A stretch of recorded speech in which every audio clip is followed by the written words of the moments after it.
Buenas tardes a todos. Vamos a comenzar entonces con nuestra clase de hoy, viernes 28 de agosto, y por ahora, último día hábil de la cuarentena en Colombia, hasta que salgamos como unos animales y nos contagiemos y nos vuelvan a encerrar.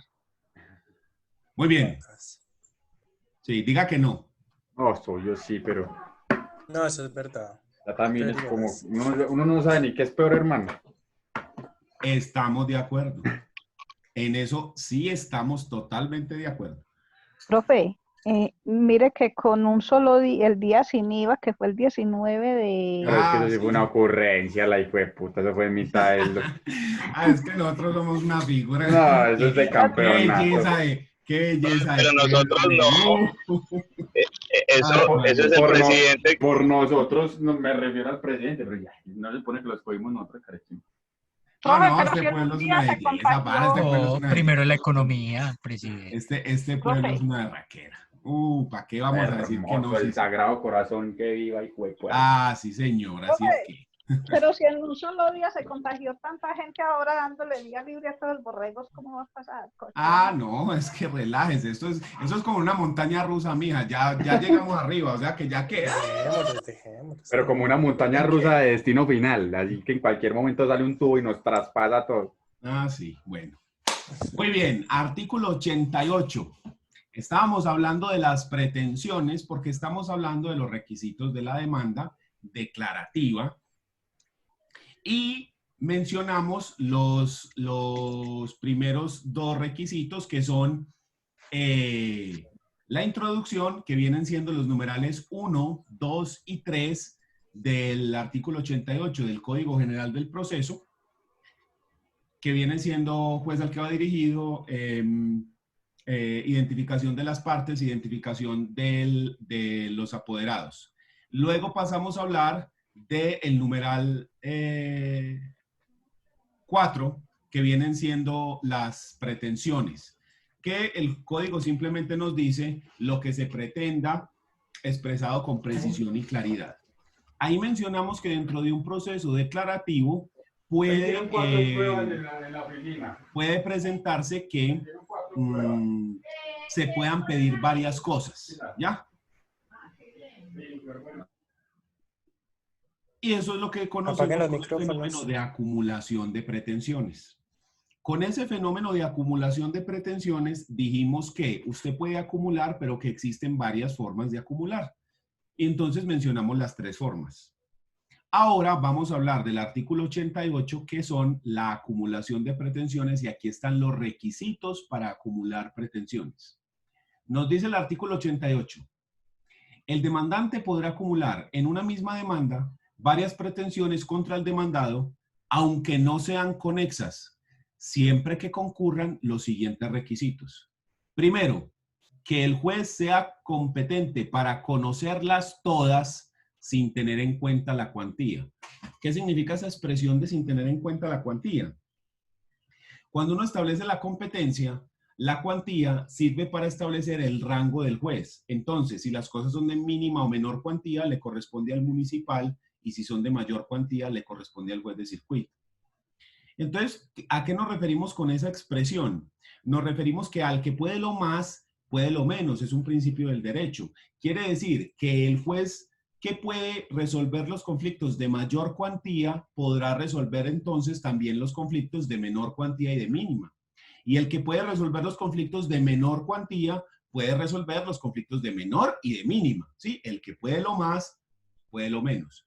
Entonces, la cuestión está que para usted acumular pretensiones debe ser competente el mismo juez, teniendo en cuenta el factor subjetivo, el factor objetivo, pero con lo referente a la materia, no a la cuantía, el factor funcional y el factor territorial. Es decir, que el juez sea competente para conocerlo, pero no le graduamos según la competencia, según la cuantía. Lo que sí es que vamos a buscar la pretensión de mayor valor, y con base en esa, vamos a distribuir la competencia. Entonces, si tenemos una pretensión de mayor cuantía, con esa es que fijamos la competencia, entonces nos vamos para el juez de circuito. Y ese juez de circuito podrá conocer todas las pretensiones que sean de menor o mínima cuantía. Listo. Entonces es una aplicación del que puede lo más, puede lo menos. Fácil. No tenemos ahí ningún problema. Para comprender el segundo numeral, tendríamos que haber estudiado lo que se vio en la clase pasada, porque nos dice que las pretensiones no se excluyan entre sí, salvo que se propongan como principales y subsidiarias, ¿ya? Entonces, yo no puedo pedir dos cosas que se contrapongan a menos que las pida como principales y subsidiarias, es decir, la acumulación subsidiaria, donde yo tengo una pretensión principal y le digo al juez, concédame esto, o en la medida en la que usted me niegue esta pretensión principal, entonces entremos a mirar esta otra. Y habíamos puesto como ejemplo la declaración de pertenencia con las mejoras. ¿Listo? Que no se pueden pedir las dos cosas a la misma vez, sino que tiene que ser con pretensiones subsidiarias. Una como principal y la otra como subsidiaria. Entonces, para poder entender ese segundo numeral, tiene que haber quedado claro lo de los tipos de acumulación de pretensiones.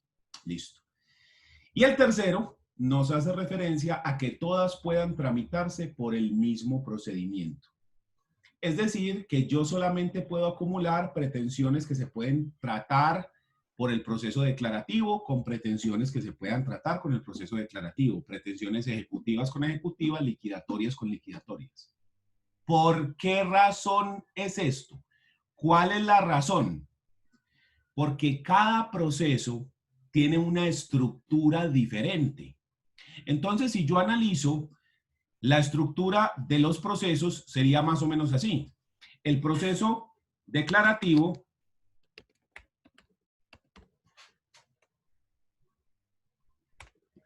la estructura sería esta.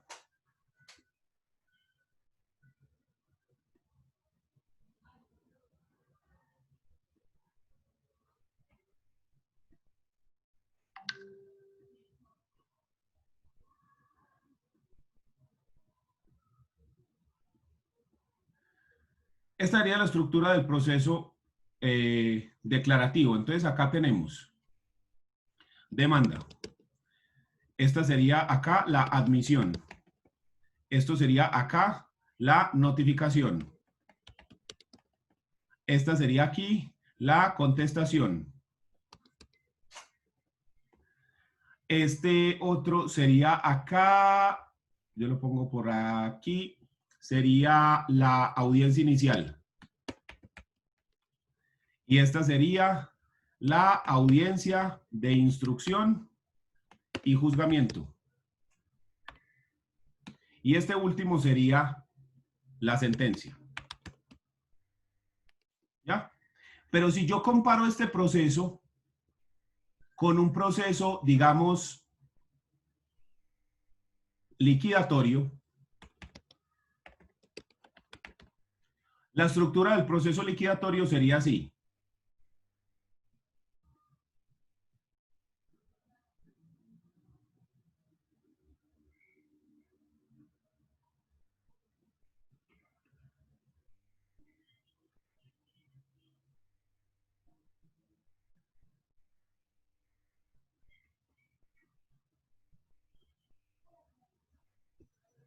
Esto sería la demanda, esto sería la admisión, esto sería la contestación, la notificación, esto sería la contestación,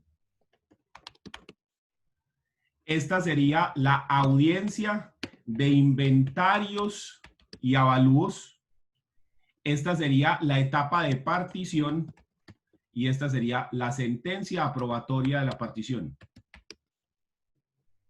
Entonces, mire que el trámite es diferente. Entonces, a un lado tengo yo dos audiencias. Al otro lado tengo solo una. Esta sentencia va a resolver sobre lo que se logró probar en las audiencias. Y esta sentencia lo único que hace es aprobar lo que se hizo aquí. Entonces, la forma como se tramitan los procesos es diferente. Por esto es que yo no puedo acumular procesos de pretensiones de diferente proceso. Usted aquí en el declarativo tiene el divorcio, por ejemplo. Y acá, en el liquidatorio, tiene la liquidación de sociedad conyugal. Usted no puede acumular estas dos cosas, porque el divorcio se tramita como declarativo y la liquidación de sociedad se tramita como liquidatorio. La razón es la estructura del proceso. La estructura del proceso es diferente. Las cosas que yo hago es diferente. En el proceso declarativo, en la audiencia inicial, ¿qué es lo que yo hago aquí en esta audiencia inicial? Escucho las pruebas, hago conciliación y dicto sentencia si es el caso. ¿Qué hago en la audiencia de inventarios y avalúos? Inventario todos los bienes y luego les pongo un valor y ya. No hago nada más. Entonces mire que la estructura del proceso es diferente. Esa es la razón por la cual en ese numeral 3 del artículo 88 no se me permite a mí hacer la acumulación de pretensiones que se tramiten por procesos diferentes. Esa es la razón. ¿Listo? Muy bien. Con eso hemos terminado el escalón azul, que son las pretensiones. Vamos a pasar entonces a hablar de los hechos. Y los hechos, básicamente, esto sí es muy rápido, porque esto ya lo hemos visto en procesal civil general y aquí no hay mucho que decir. Nos dice el numeral 5 del artículo 82, los hechos que le sirven de fundamento a las pretensiones debidamente determinados, clasificados y numerados. Basta con decir que aquí vamos a poner las circunstancias fácticas que justifican las pretensiones. Si usted dice, señor juez, necesito que me den 1.000 millones de pesos de indemnización, los hechos son la razón por la cual usted está pidiendo esa plata. Ah, porque es que ocurrió un accidente y me atropellaron y eso me ocasionó unos perjuicios y entonces eso y entonces lo otro. Ah, ok. ¿Ya? Entonces los hechos simplemente son las circunstancias fácticas que dan origen a las pretensiones. La única recomendación que yo les hago es que tengan en cuenta que dentro de la demanda únicamente vamos a poner los hechos que son jurídicamente relevantes. No hay que poner hechos que no tengan nada que ver o hechos que no sean relevantes. Sobre todo porque eso puede distraer la atención del juez de lo realmente importante. Entonces, cuando estamos en la demanda, más es menos. Mientras más hechos, mientras más información coloque usted, puede que logre menos en el proceso.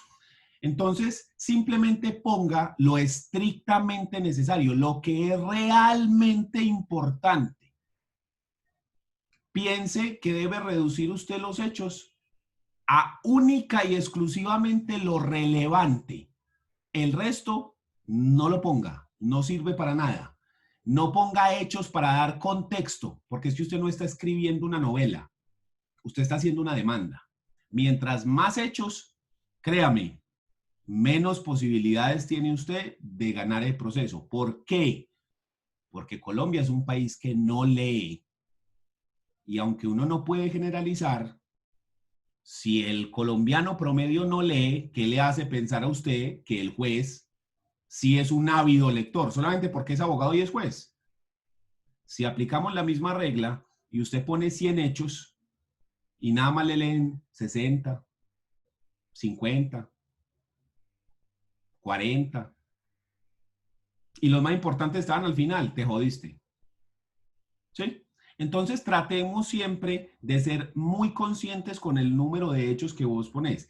No que falte nada, no que la demanda quede escueta, sino que usted ponga lo que es necesario, lo que usted dice. Esto es totalmente importante, esto lo necesitamos sí o sí. ¿Listo? Entonces, hechos, poner lo jurídicamente relevante. No más hay que decir al respecto. Pasamos al siguiente escalón. Las pruebas. Nos dice entonces el Código General del Proceso, en el numeral 6, la petición de las pruebas que se pretende hacer valer con indicación de los documentos que el demandado tiene en su poder para que éste los aporte. Recordemos que la razón de este esquema piramidal es esto. Las pretensiones, usted pide qué es lo que quiere. ¿Qué es lo que usted quiere para que el conflicto se resuelva? Y usted justifica esto que pidió aquí con los hechos. Los hechos es la razón por la cual usted pidió esto. Y entonces, ¿qué son las pruebas?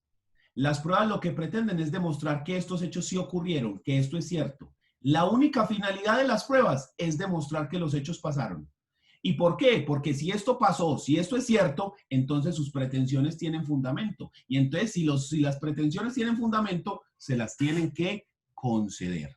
Entonces, usted no va a poner pruebas simplemente por llenar eso de pruebas. Usted pone pruebas para demostrar los hechos que usted puso en la demanda.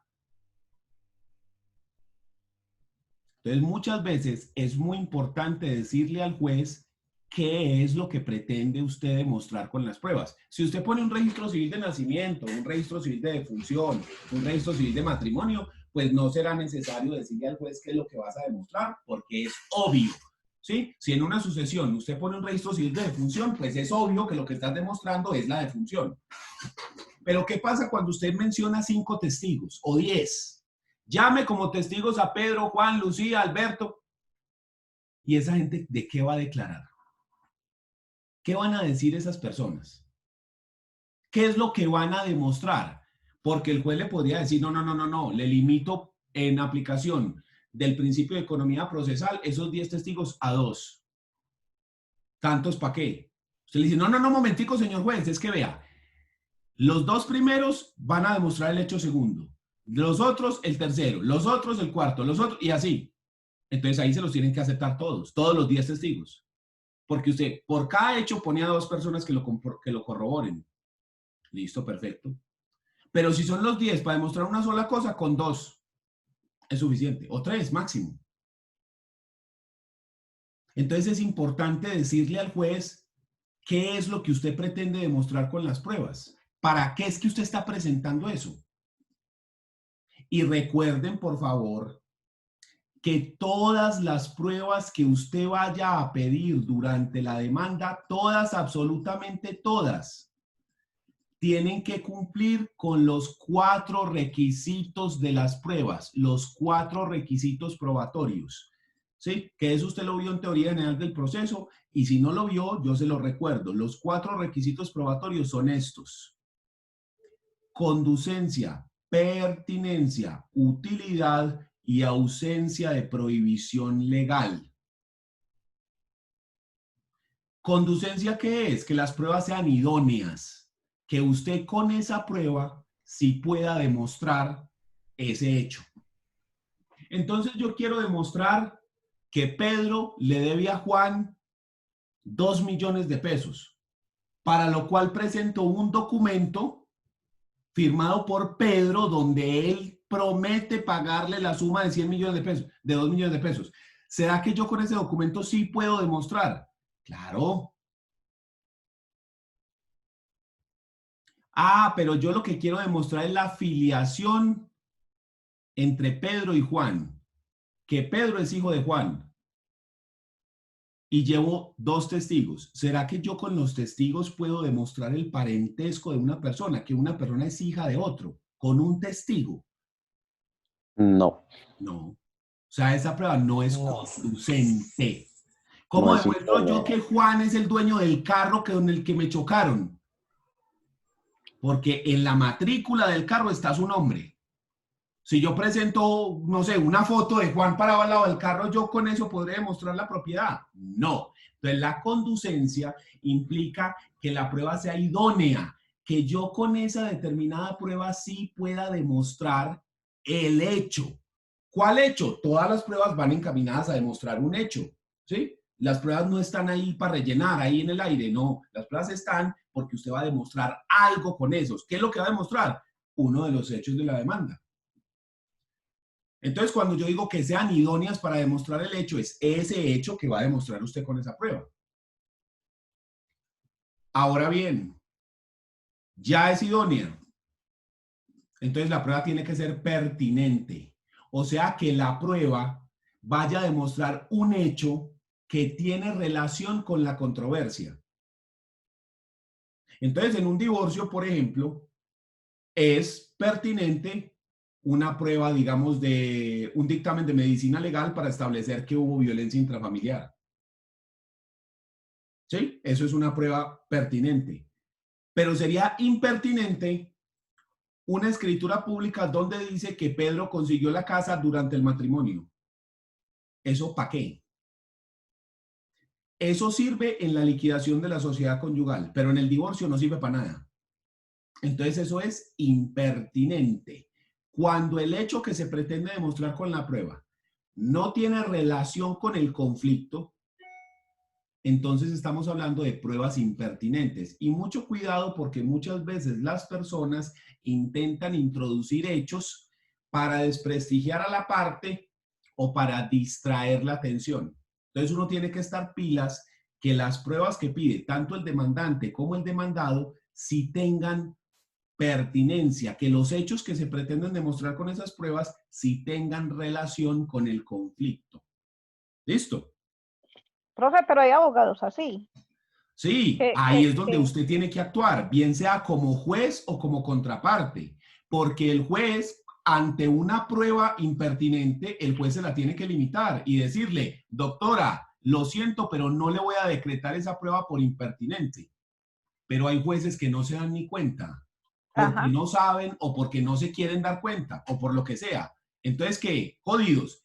El abogado contraparte en ejercicio del derecho de defensa puede decir, un momentico, señor juez, ¿usted cómo va a decretar esa prueba? Si esa prueba es a todas luces impertinente, mire que ta. Entonces, por eso le digo, bien sea que nosotros actuemos como jueces o como abogados, tenemos que estar pilas de uno no cometer el error y que si el otro lo está cometiendo inocentemente o dolosamente, usted no dejase meter los dedos a la boca. Bien sea como juez o como abogado contraparte y decir, hey, un momentico, ¿esa prueba qué? Eso no tiene nada que ver con el conflicto que estamos teniendo. ¿Listo? Entonces, eso sí es muy importante que uno lo maneje y tener los argumentos para ello y saber que cuando se habla de impertinencia y cuando se habla de inconducencia y cuando se habla de inutilidad, que es el que sigue. Profe, lo que pasa es que a uno en la universidad no lo preparan con todas las mañas que otros abogados sí tienen, porque así como hay abogados muy buenos, hay unos muy mañosos, hay unos muy delincuentes. En eso, no, en eso estamos de acuerdo y eso se debe porque en las universidades se ha perdido mucho la enseñanza práctica del derecho, enseñarle a la gente a ejercer el derecho y se ha ido más por el lado de la teoría y de la filosofía y de otras cosas, pero poco por el lado práctico. ¿Cómo se ejerce esto? ¿Para qué es que le estoy enseñando yo las pendejadas que le estoy enseñando? ¿Cómo es que usted le pone patas? Por ejemplo, hoy me enteré y me horroricé con que en la de Antioquia modificaron el pensum y procesal penal, laboral, civil y administrativo. Es una sola materia de un semestre. Y familia y sucesiones es una sola materia de un semestre. Ah, no, ya no es tan buena, entonces se cagaron. Sí, o sea, la verdad, yo vi eso, me enteré hoy y me quedé como, bueno. Pues eso es mejor para nosotros como egresados de la IUE. No crea que no. Yo me enorgullezco del pensum de la universidad y conociendo eso, puedo decir sin temor a equivocarme que la institución universitaria de Envigado tiene el mejor pensum de derecho de la ciudad, de Envigado y Medellín y sus aledaños.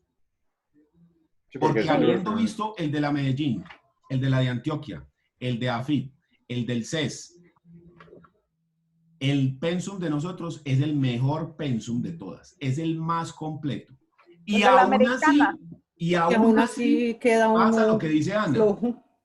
Y aún así pasa lo que dice Ana, de que muchas veces se van por las ramas o se van es por el lado de la filosofía del derecho y no por el lado práctico y se genera eso, que las personas no salen con una preparación práctica del derecho. Entonces, por eso es que yo me esmero tanto de que lo que yo le estoy enseñando a usted tenga utilidad en la vida, porque yo puedo darle simplemente a usted la definición de estos 4 requisitos probatorios y ya usted mirará si entendió o no entendió, pero es que esto ¿para qué sirve? ¿Esto para qué es? Para esto, para que no le metan los dedos a la boca, para que no le metan pruebas que no tienen nada que ver. Como por ejemplo, en un proceso de divorcio por relaciones sexuales extramatrimoniales, una denuncia por violencia intrafamiliar. Espérese un momentico.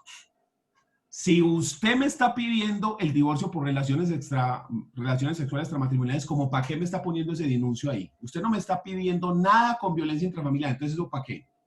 Para desprestigiar a la persona y que quede como un maltratador y que no le crean, ¿sí? Que le pongan aquí la letra escarlata de una vez ya. Para eso es. Entonces ahí es cuando uno se tiene que defender y decir, un momentico, que es que eso no es pertinente con el proceso. Entonces, ese es el foco de esta materia. Entonces, si en esta materia tiene que salir usted bien preparadito para la calle. O sea, esto es para ejercer. ¿Y sabe para qué? Para ganar de esta, vea, de esta. Profe, pero eso lo hace usted porque tiene vocación, porque usted es honesto, porque usted sabe que la academia, que a los muchachos hay que prepararlos. Pero en otras universidades, yo por ejemplo conozco otras universidades, abogados de otras universidades donde son muy mañosos, muy delincuentes, y Sí, qué sí. pesar que uno también esté inmerso en la profesión, pero yo conozco Pero es que abogados usted ¿por qué cree que los abogados tenemos fama de ratas? porque otros Porque la nos Porque dicen todos que somos uno de estudia... los más honrados del mundo. ¿Por qué la fama de Profe, ratas? porque no, nos dicen que estudiamos derecho para ser los torcidos. Por eso. Sí, ¿Pero por sí, qué? Porque nadie jamás que haya estudiado Ajá. esta carrera ha hecho nada indebido, ¿sí o no? Es por eso. Entonces es una forma de burlarse de la rectitud de los abogados, ¿cierto? Es sí. porque hay mucha gente que los conocimientos que le dan los utiliza es para hacer embarradas. Entonces, eso es otra cosa que usted tiene que hacer. Si usted está estudiando esta carrera le da las herramientas para usted ejercer el derecho, para resolver conflictos, para ayudar personas y también para lucrarse, ¿sí? Claro, Porque usted, es la al idea. resolver los conflictos y ayudarle a la persona, usted cobra por ese servicio, porque al fin y al cabo usted estudió y se esforzó por él, ¿ya? Pero usted no debe pensar que estos conocimientos los está adquiriendo para hacer trampa, porque entonces ahí sí estamos es en la olla, ¿listo? Pero es que Para hay ser gente que pesca en delincuente, río profe, revuelto para ser para delincuente, lucrarse y eso no profe, debe ser así. para ser Esa es donde delincuente. está la parte ética. Ajá. Ahí eso ya sí es de cada uno. Uno cumple con enseñarle y decirle que el código único disciplinario del abogado, que la ética, no sé qué, pero ya eso sí es del fuero interno. Profe, pero últimamente con todo lo que ha pasado en el país y los procesos importantes que se están dando, se ha resaltado mucho eso, que se ha demostrado quiénes son los buenos abogados y quiénes son los mañosos. Y por más mañoso que sea, eso se cae en algún momento. Sí, como dicen por ahí, la justicia cojea, pero llega. Pero llega. En eso sí estamos de acuerdo. O sea, al final de cuentas, los mañosos y los tramposos caen en algún momento se cae ese argumento porque eso solamente dura hasta cierta parte.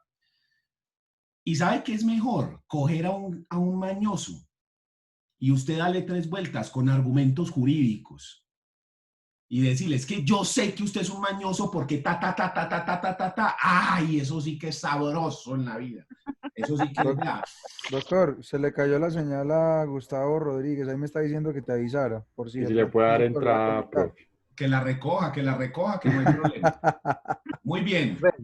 Profe, Continuemos. le hago una pregunta. Pregúnteme. Profe, si yo estoy dentro de un proceso como parte demandada o como apoderado de la parte demandada, Sí, ¿cierto? señor. Y mi único testigo que cumple esos 4 requisitos de los que usted nos habla, esa persona no quiere asistir o no me sirve como testigo, entonces, ¿cómo hago para ejercer ese derecho a la defensa? Ojo pues con esto. En pruebas civiles, que le deben a uno enseñar los medios de prueba que se van a utilizar en civil, cuando uno llega al testimonio, le muestran lo siguiente. Déjeme, yo busco aquí en el código. Eso es el artículo 208. Déjeme, yo miro si es ese y ya se los comparto aquí en la pantalla. Dame un segundito. 4, 6. 8. Entonces a usted le muestran este artículo 208 y dice: toda persona tiene el deber de rendir el testimonio que se le pida, excepto en los casos determinados por la ley. O sea que el testimonio no es un favor, es un deber de la persona. Tan es deber que más adelante, en este artículo 218, dice efectos de la inasistencia del testigo. Y por acá abajo dice que el testigo que no comparezca a la audiencia y no presente una causa justificativa de su inasistencia dentro de los 3 días siguientes, se le impondrá una multa de 2 a 5 salarios mínimos legales mensuales vigentes. O sea que eso no es un favor. Eso es un deber. Entonces, ¿qué pasa si la persona que usted tiene, que es su único testigo, no quiere? Usted lo cita en la demanda y el juez lo manda a llamar. Y si el man no va, pague papá. Tan es deber que la persona dice: no, es que yo estoy trabajando. En el trabajo le tienen que dar permiso. Si no le dan permiso, el empleador también puede ser sancionado. Profe, ¿y solamente paga o paga y también tiene que comparecer luego? Paga. El problema es que lo ideal sería que lo pudiéramos hacer comparecer a la fuerza. Sí, profe, porque es que ahí es donde entra el punto clave, y es que supóngase que ese litigio es sobre un bien inmueble que vale 500 millones de pesos. No, pero relájese que no he terminado. Calma. Lo ideal sería eso, pero míreme el numeral 2. Si el interesado lo solicita y el testigo se encuentra en el municipio, el juez podrá ordenar a la policía la conducción del testigo a la audiencia si fuere factible. O sea que usted puede mandar a que los policías lo cojan de las patas y lo lleven a la audiencia. Es Y que si no le da la gana de hablar. si es esencial que él haga parte del proceso para poder resolver, tiene que comparecer. Es que si no, yo podría decir que eso es el delito de obstrucción a la justicia también. El testigo clave, y más que estamos hablando de civil, ¿es que acaso estamos hablando de penal que lo van a mandar a matar? Claro que en civil también lo mandan a matar. Pero digamos que hay menos riesgo. Hay menos riesgo en los procesos civiles que en los procesos penales. Eso es obvio, pues. No es lo mismo usted trabajar en penal que trabajar en civil. Jenny dice que yo llamé a lista y no había ingresado por fallas en la conexión. Bueno, Jenny, ahorita corregimos las faltas. Entonces, sí hay. O sea, tan deber es que lo multamos y no va. Y lo podemos mandar a llamar con la policía. Pero mire que ahí está el asunto, que todas las personas tienen la convicción de que el testimonio es un favor. No es un favor, es un deber legal que tiene la gente.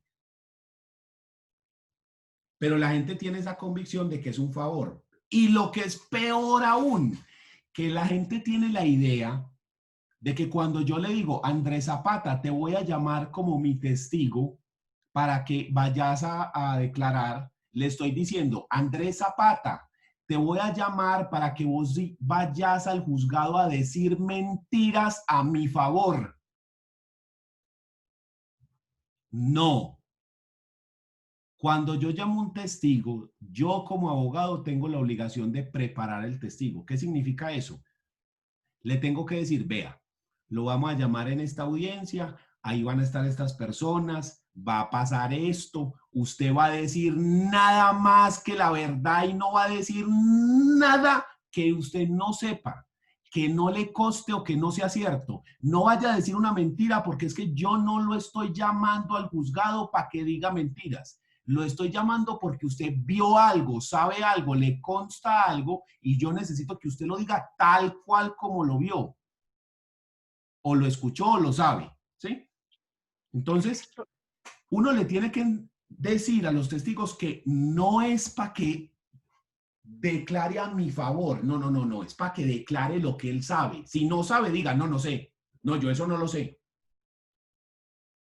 Pero no para que diga mentiras. Eso es súper importante porque usted se pone a modificar un testimonio y a decirle que vaya a decir pendejadas y vaya, pregúntele a Álvaro Uribe que qué opina de eso.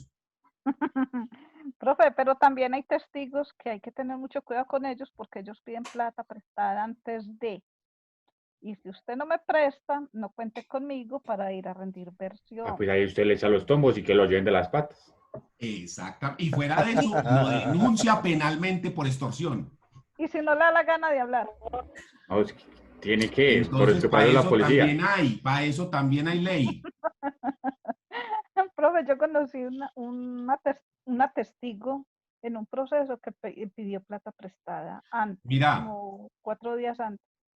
Si no pudiere convocarse al testigo para la misma audiencia y se considera fundamental, el juez puede suspender la audiencia. Y por acá, lo malo es que no me acuerdo dónde está práctica del testimonio. Espere si era.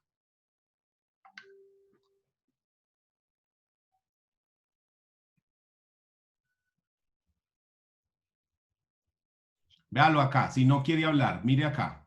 Al testigo que sin causa legal rehusare a declarar, a pesar de ser requerido por el juez, para que conteste, se le impondrá otra multa de 2 a 5 salarios mínimos o le impondrá un arresto inconmutable de 1 a 10 días. El que diere respuestas evasivas, a pesar de ser requerido, se le impondrá únicamente la sanción pecuniaria. Ah, bueno, esa parte sí, profe, esa sí es clave. Esa sí es clave porque las multas puede que no lo afecten, pero esa del arresto sí. Sí, esa sí. Esa sí. O sea, mire qué tan serio, y estamos hablando de procesos civiles, no estamos hablando del penal, y mira aquí que ya es que arresto y todo. Profe, es que es un caso puntual que conozco y la persona dijo, no asisto, y pase lo que pase, no asisto. Y se necesita la declaración de esa persona, claramente. Ahí están los argumentos, men, y si no quiere asistir, no hay problema, pague 5 millones y usted le explica eso a la policía de por qué no quiere ir. Listo, profe, completamente claro, muchas gracias. Listo, entonces, si ves, esto es enseñanza práctica, para eso es que sirve esto. Entonces, usted ya sabe que si el día de mañana le pasa esto, no es un favor. Listo. Profe, esas sanciones económicas generan embargo. Podrían. Pues. Podrían, pero porque el si yo problema digo, pero es que no. el problema es que estos son multas. ¿Y las multas se pagan a favor de quién? Del Estado. Del Estado. Eso no es para la contraparte, es para el Estado, porque es una multa. Así como cuando usted va en pico y placa a las 6 de la tarde, multa. Y eso no es para los policías, es para el Estado. Bueno, también es para los policías, pero es para el Estado, ¿sí? Entonces, ¿qué es lo que pasa? Sí podría ser fruto de embargo, pero ¿quién es el que tiene que embargar? El Estado para cobrarle esa plata, como lo que ocurre con los partes, ¿sí? Que a usted lo pueden embargar, le pueden embargar el salario o los bienes que tenga por los partes que usted tenga, ¿sí? Entonces puede pasar eso. Pero depende que el Estado le haga el cobro, ¿ya? Muy bien, nos falta 2 requisitos que los voy a mencionar rápidamente. Utilidad. ¿Cuál es la idea del requisito de utilidad? Que el hecho que se pretende demostrar no esté demostrado ya dentro del proceso con otra prueba. Es lo que yo llamo evitar las pruebas de refuerzo. ¿Sí? En un proceso de filiación hacemos la prueba de ADN y sale que sí es papá o que no es papá. Y entonces después yo llamo 5 testigos para que corroboren lo que dice la prueba de ADN. No, ¿para qué? Ya está aprobado. Ya, ¿para qué más? No más, ya. Lo otro es perder el tiempo, eso es inútil. Porque digan lo que digan, ya tenemos la otra prueba. ¿Sí? O sea, ya eso está aprobado. Entonces no perdamos el tiempo con pruebas para reforzar lo que ya está aprobado. Listo, esa es la prueba del requisito de utilidad.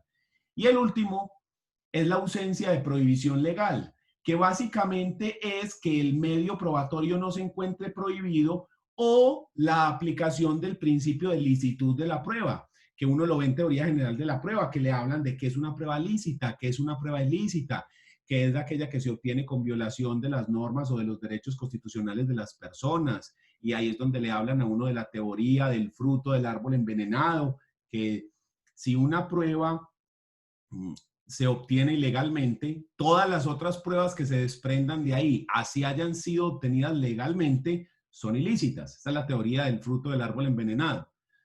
Entonces yo recuerdo que ahí me la explicaron así: cogen en el aeropuerto a alguien con 10 kilos de cocaína en la maleta. Y entonces cogen y lo meten a un cuarto y lo torturan día y noche hasta que la persona dice, vea, esa droga me la entregaron en una bodega en la parte tal y eran Pedro, Juan, María, Alberto, y me iban a pagar tanto. Entonces la fiscalía ahí mismo se va y pide ante un juez de control de garantía una orden de allanamiento de la propiedad. Solicita que intercepten los teléfonos de Pedro, Juan, María, esas personas. Hacen el allanamiento, la diligencia como dice la ley, encuentran allá más cocaína, encuentran dinero, capturan unas personas, en las llamadas logran interceptar y interceptan unas comunicaciones que dicen, sí, entonces ya llegó la mercancía y entonces te pago tanto y tanto y tanto. Y entonces meten a la cárcel como a 50 personas. Y resulta que los mismos 50 que entraron, los mismos 50 que hay que dejarlos ir. ¿Por qué? Porque todas esas pruebas fueron obtenidas de manera ilegal por la tortura que le hicieron a la mula. ¿Sí? La teoría del fruto del árbol envenenado. Que si el árbol está envenenado, el fruto también está envenenado. Esa es la teoría de eso. ¿Ya? Le salen a deber. Hasta Sí, señor, terminan demandando al Estado. Demanda contra el Estado por privación. Claro, terminan demandando al Estado. Entonces, todo eso, toda esa parte del principio de licitud, porque también hay una contraria, hay una teoría contraria a la del árbol, que es la teoría de la ponderación o la teoría de la finalidad, que dependiendo de la finalidad y lo que yo esté, el derecho que yo esté protegiendo, entonces podría de pronto, digamos, quitarle la ilicitud a algunas pruebas por el fin que persiguen, porque el derecho o el bien jurídico protegido es más importante que el derecho o bien jurídico vulnerado, más o menos como un estado de necesidad.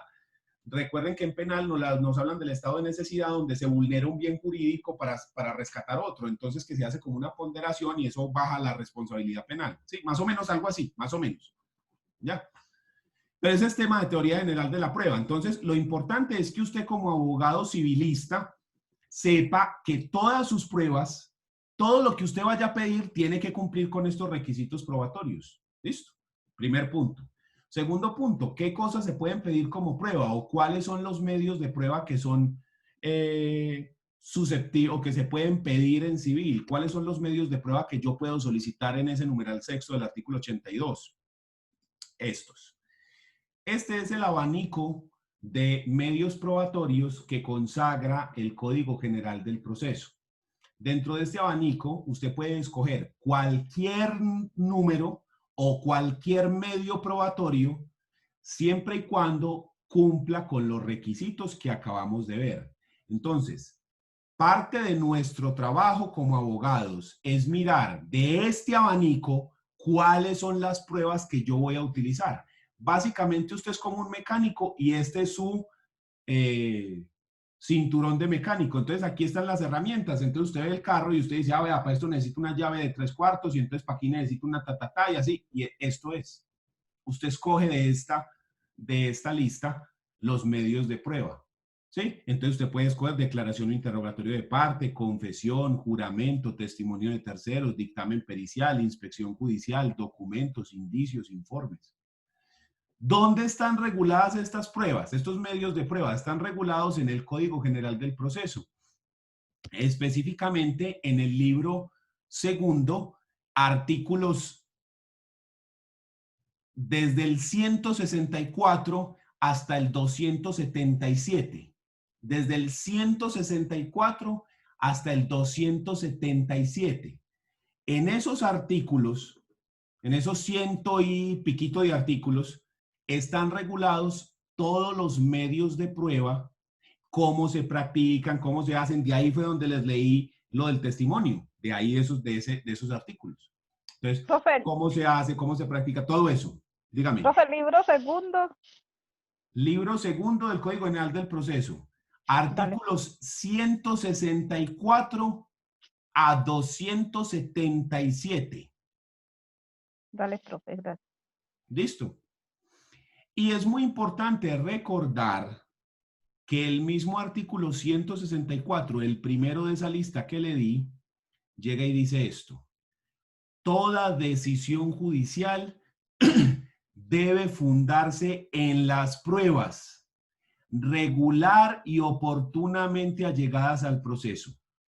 Las pruebas obtenidas con violación del debido proceso son nulas de pleno derecho. O sea, ese último requisito que habíamos visto. ¿Ya? Pero todas las decisiones se tienen que basar en las pruebas. O sea que ese es el punto clave. Ahí, en ese punto de la demanda, es donde yo sé si voy a ganar o si voy a perder el proceso. Si yo tengo o no tengo las pruebas suficientes para convencer al juez que dicte sentencia a mi favor. En las pruebas está la clave. Ahí es donde está la clave. Dame la prueba y te daré el derecho. ¿Listo? Entonces, ojo pues, usted puede escoger cualquiera de esos medios de prueba, siempre y cuando cumpla con los requisitos probatorios. Todos los 4, con uno solo que no se incumpla, no es admisible la prueba. Y puede utilizar cuantos medios de esos tenga. Hay unos medios que se pueden utilizar en unas circunstancias, en otras no, pero eso ya lo verán ustedes en la clase de pruebas civiles. ¿Listo? Entonces a eso nos referimos con las pruebas. Si nosotros nos devolvemos otra vez para el artículo 82 y nos vamos acá, estamos en este numeral sexto, las pruebas que se pretende hacer valer. Si usted se viene para el numeral séptimo, dice el juramento estimatorio cuando sea necesario. Ese es el siguiente escalón. Profesor, solo es para responsabilidad civil. El juramento estimatorio, sí. ¿De dónde surge el juramento estimatorio? Eso es un medio de prueba nuevo que se creó con el Código General del Proceso. Entonces, si usted tiene el código ahí a la mano, hágame el favor y en ese numeral séptimo usted le va a copiar a su código. Concordado, C-O-N-C, CONC 208. En el artículo 208 del Código General del Proceso está regulado el juramento estimatorio. Y entonces en ese artículo 206, nos dice lo siguiente. El que pretenda el reconocimiento de una indemnización, compensación o el pago de frutos o mejoras, deberá estimarlo razonadamente bajo juramento en la demanda o petición correspondiente, discriminando cada uno de sus conceptos. Dicho juramento hará prueba de su monto, mientras su cuantía no sea objetada por la parte contraria dentro del traslado respectivo. ¿Qué quiere decir esto? Que el Código General del Proceso llega y le dice, si usted va a cobrar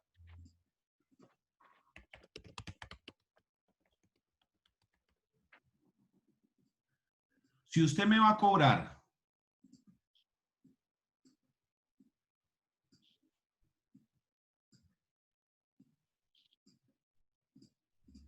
una compensación,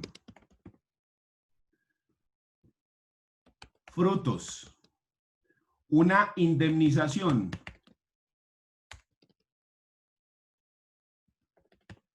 o mejoras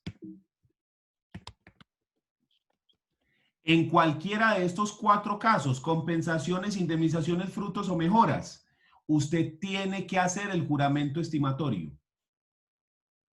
¿Qué es ese juramento estimatorio? Usted lo que hace con esto es decir, yo estimo que el monto que se me debe a mí por compensación o por frutos o por mejoras es esta cantidad. Y lo que usted dijo aquí será la prueba de lo que se le debe. Ah, ¿y cuánto es que le debo pues de indemnización? Lo que yo dije aquí. Siempre que la cuantía no sea objetada. Si la cuantía se objeta, pues entonces habrá que hacer otras pruebas para demostrar cuánto es lo que se le debe. Pero si no se objeta, esto es lo que se le debe, lo que dice aquí. Profe, en el momento de objetar ese juramento estimatorio, pues tiene que ser como, objeto por esto y esto y esto y esto, o simplemente se dice objeción y ya después se presentan. No, todo hay que decir las razones por las cuales estás objetando. Eso se dice, eso no es cierto. ¿Por qué? ¿Cuáles 200 millones por ese pie si ese pie, no sé, qué? Sí, por ejemplo, no, eso no vale todo eso. O sea, Exacto, ¿usted cómo me va a decir Ese que pie el estaba daño gangrenado. emergente Sí, de ese la pie moto tenía suya- pie de atleta. No, ¿usted cómo me va a decir que el daño emergente de la moto suya vale 10 millones cuando esa pelle de moto nueva vale 7? Pues, no. Igual el juramento estimatorio, doctor, tiene que ser proporcional. Eso no Sí, puede eso ser también, desfasado también está tampoco. regulado. Si es verdad, Claro, que lo pusiera como porque pasado. es entonces desfasado, termina vuelve y juega pagando. la mentalidad colombiana. Y entonces, ¿qué dice el colombiano? No, yo a usted le Pidámosle al saco hasta los alma para ojos. que me rebajen y me den lo que es. Entonces, como ese pensamiento colombiano es muy propio de nosotros, ¿alguno de ustedes ha estado en la playa, en un parque, en una plaza, en alguna parte y llega un man vendiendo algún producto? Unas gafas, una Coca-Cola, una camiseta, alguna pendejada.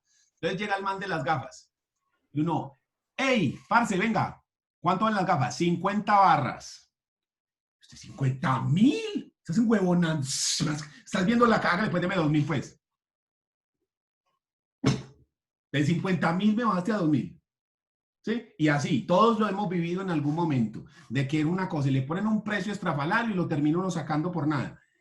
Entonces, En todos lados inflan los precios. Entonces, para evitar eso, que se inflen esos costos, el juramento estimatorio llega y me regula por aquí. Y se hace, véalo acá, lo que yo llamo la prohibición de exceso. Llega y me dice, si la cantidad estimada excediere el 50% de lo que resulte probada, se condenará a quien la hizo a pagar a la otra parte, ya no es una multa, sino a pagarle a la otra parte el 10% de la diferencia. ¿Cómo así? Quiere decir esto que si yo hago un juramento estimatorio y vamos a decir que los perjuicios, frutos, mejoras, cualquiera de estos, lo que realmente ocurrió son 100. Pero yo me las quise tirar de vivo y entonces pedí 200. El artículo me dice que yo me puedo exceder hasta un 50%, o sea que yo podría haber pedido ¿cuánto? 150. 150. ¿Listo? Hasta ahí no me sancionan.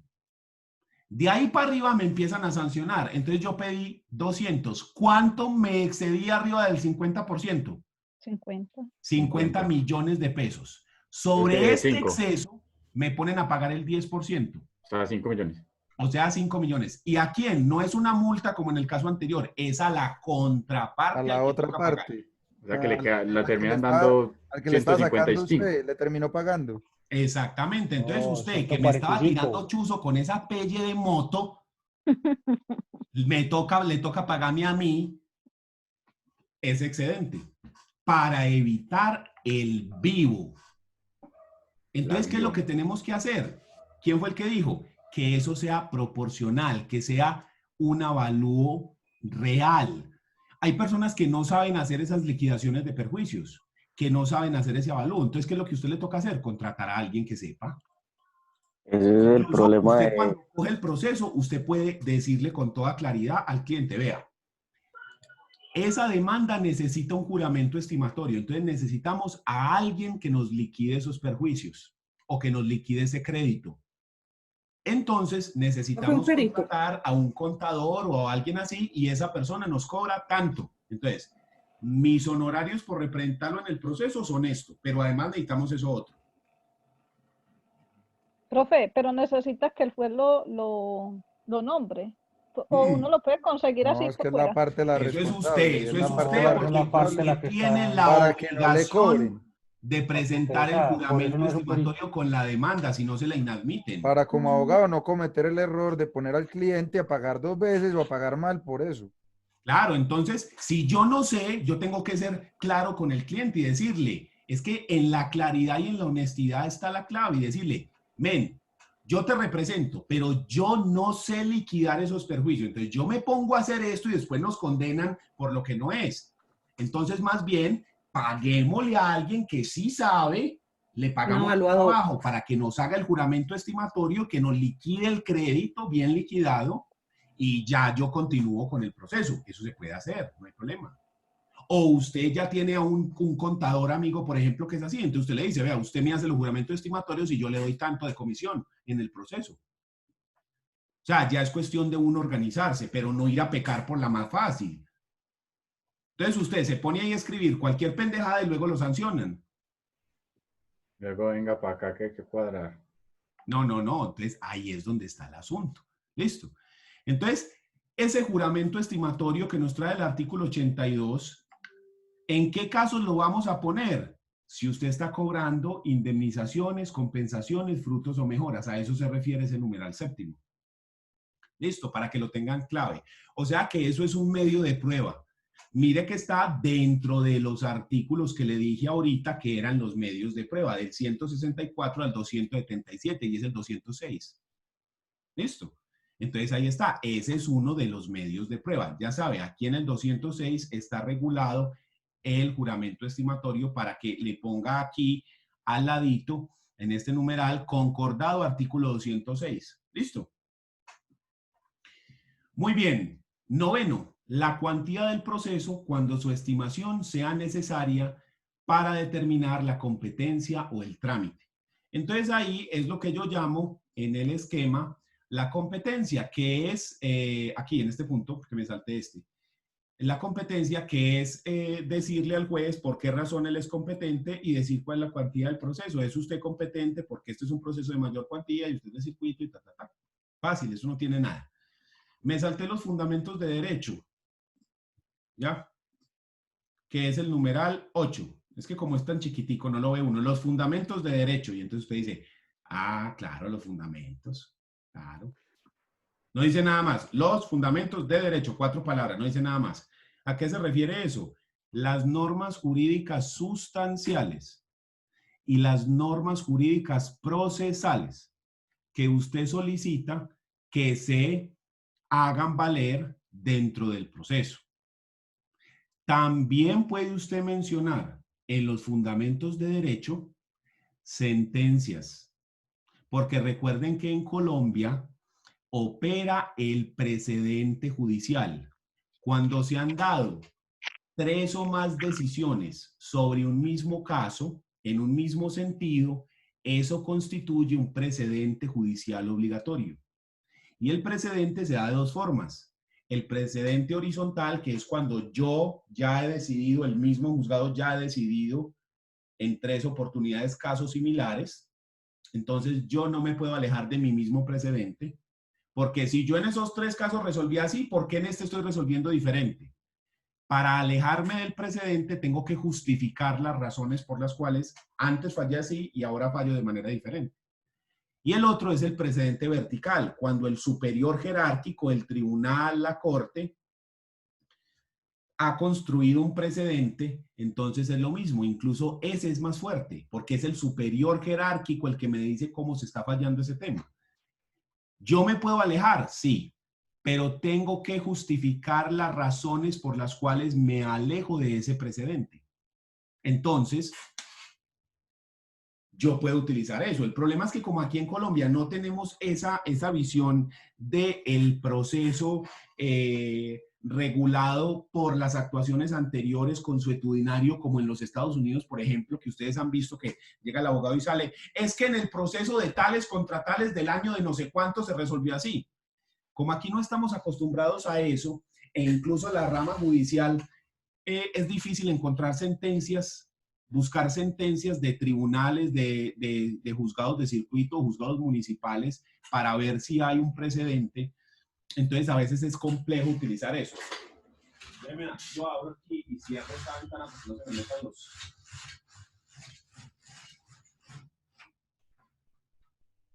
Entonces, digamos que es extraño. Entonces, uno aquí, no ¿cómo puede ser? Dejar de utilizar. ¿Cómo? Uno aquí, ¿cómo puede hacer uso del precedente judicial de donde alimenta como una base de datos, como una línea temporal o algo así? Pues porque entonces sí es válido, pero uno no tiene acceso a él, pues tampoco es como que te... O sea, a las jurisprudencias de las altas cortes sí. A las jurisprudencias de las altas cortes es fácil acceder porque en la página se publican las sentencias. Con los tribunales y los juzgados es más difícil. Es más difícil. Sin embargo, a veces usted puede encontrar con bases de datos o algunas aplicaciones como Vilex o cosas así que ofrecen el servicio de como rastreo jurisprudencial de algunos temas. Entonces hay que aprovechar esa clase de herramientas tecnológicas para hacer eso. O si no, pues es muy difícil encontrarlo. Entonces no hay que descartar eso como una posibilidad. Yo, por ejemplo, siempre que tengo una demanda de lo que sea, busco al menos en Google el tema para ver qué ha dicho, porque en Google a uno siempre le aparece y pone Corte Constitucional o pone Corte Suprema de Justicia, para ver qué se ha dicho al respecto de eso. A ver uno de pronto qué puede utilizar. Y muchas veces me he sorprendido porque la Corte Constitucional o la Corte Suprema han dado ya mucha jurisprudencia al respecto de un tema. Entonces ahí lo tenés, están de papita. Cuando usted vaya a citar una sentencia, pilas con esto, no solo basta con decir el radicado de la sentencia, sino que debes poner el extracto de la sentencia que se necesita, el pedacito de la sentencia que se hace valer. Entonces, por ejemplo, el otro día, déjenme, yo les busco por acá. ¿Eso fue en clase de qué? Profe, no hay que resaltar ese pedacito con negrilla. No, simplemente usted lo pone en la sentencia tal. Vea, el otro día estábamos en clase de familia y estábamos hablando del matrimonio. Entonces estábamos hablando de la sentencia SU 214 de 2016. Esa fue la sentencia que permitió el matrimonio igualitario.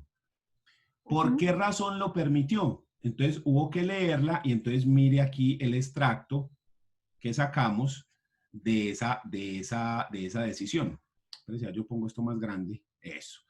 Entonces dice la sentencia: el derecho a contraer matrimonio civil en condiciones de dignidad, libertad e igualdad. El paradigma del Estado social de derecho se funda sobre el respeto y la garantía de los derechos fundamentales. Los poderes públicos encuentran en ellos la fuente de su legitimidad y a su vez el límite material de sus actuaciones. Toda persona es digna, libre y autónoma para constituir una familia, sea en forma natural, como la unión marital de hecho, o unión solemne, matrimonio civil, acorde con su orientación sexual, recibiendo trato igual y protección bajo la Constitución y la ley. Los principios de la dignidad humana, la libertad individual y la igualdad implican que todo ser humano pueda contraer matrimonio civil acorde con su orientación sexual. Entonces, esos son los argumentos claves para que esa sentencia apruebe el matrimonio igualitario. Entonces, ¿qué? Si yo necesito citar esa sentencia, debo poner ese pedacito, porque esa es la clave. Entonces la menciono, según como dice la sentencia SU 214 de 2016, magistrado ponente tal, y le pega el pedacito, copiar y pegar, ¿ya? Entonces, clave eso. Lo otro, recuerden el bloque de constitucionalidad. Recuerde que no solamente tenemos las normas procesales y las normas sustanciales, sino también la Constitución y las normas que forman parte del bloque de constitucionalidad, como los tratados internacionales suscritos por Colombia, la Convención Interamericana de Derechos Humanos, etc.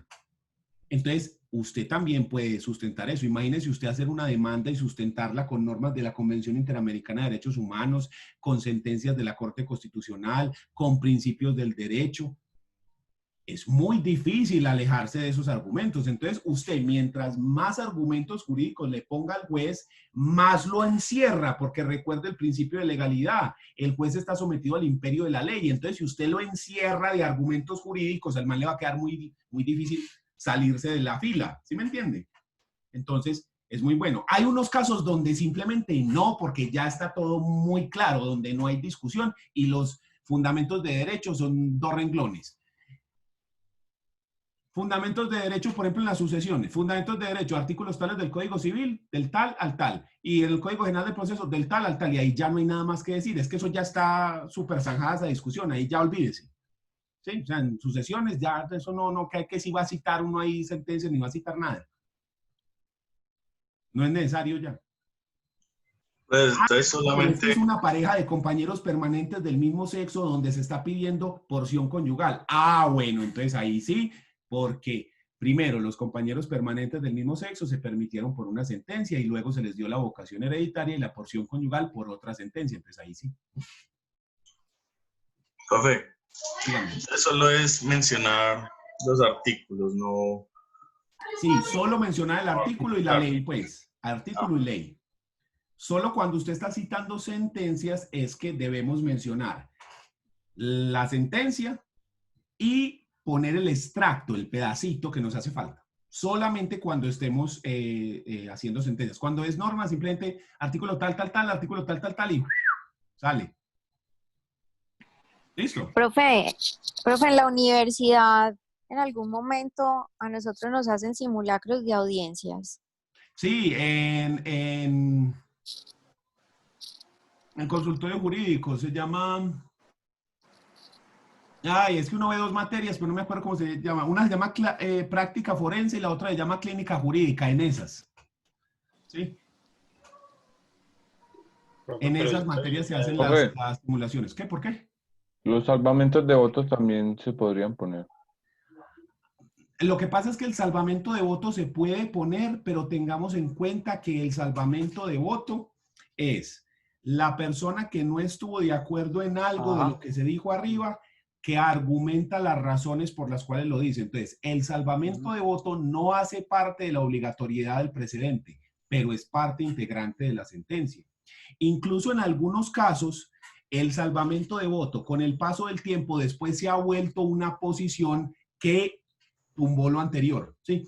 Y cobró fuerza y se volvió. Entonces, no tiene mucha utilidad, pero se puede poner porque de pronto el caso específico encaja más con los argumentos del salvamento de voto que con lo otro. Pero el salvamento de voto lo ven con muy poca credibilidad los jueces, o sea, y los abogados en general. Fíjese que usted lo ponen a leer una sentencia y usted se lee hasta donde dice resuelve y sale. El salvamento de voto casi nadie lo lee. Precisamente porque no tiene ese poder... Porque ese juez, ese no votó a favor, él no votó a favor. Entonces esa posición resultó perdedora, o sea que él no tiene la razón, pues el conflicto no se resolvió de esa forma, entonces por eso. O sea, el salvamento simplemente como para que el magistrado diga, no estoy de acuerdo por esto y ya, pero tampoco es que importe, pues. Exactamente. Pero se puede poner, ¿quién quita de que de pronto el juez se alinee con se pegue el argumento del salvamento? Puede ser también, sí.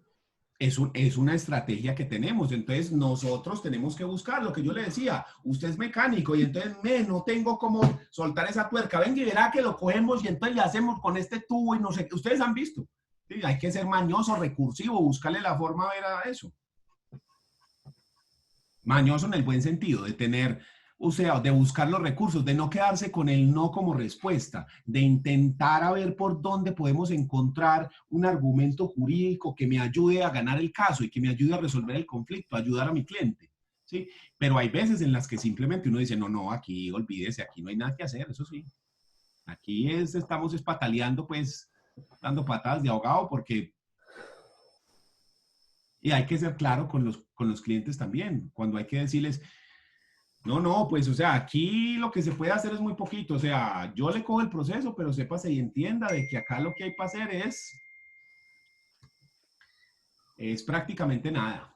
Es prácticamente nada. ¿Listo?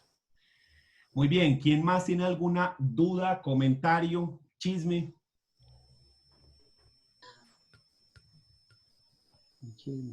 No, profe, es súper claro.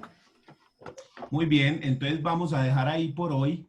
En la próxima clase completamos nuestro esquema de la demanda. Ya estamos por acá, entonces ya nos queda faltando es nada, un pedacito de nada, para entrar a analizar ya el proceso, qué ocurre después de ahí. Entonces, ¿con qué seguimos? ¿Sí? ¿Qué es lo que vamos a hacer? Y donde más nos interesa meternos de este proceso declarativo, llegar a la audiencia inicial y mirar qué es lo que pasa en esa audiencia, qué es lo que vamos a hacer en esa audiencia, y luego mirar la audiencia de instrucción y juzgamiento y no dejar por fuera la sentencia, que es el acto con el que resuelve el conflicto. Y ya después pasar a las otras clases de procesos y así seguir nuestro estudio del derecho de procedimiento civil. Profe, muchísimas gracias. Gracias, profe. Que pase buen fin de semana. Muchas gracias. Ahorita empiezo a montar la clase, póngale en unas 2 horas, estaría ya en el canal. ¿Listo? Gracias, profe. Muchas gracias. Feliz noche. Feliz fin de semana. Por favor, me borra la falta.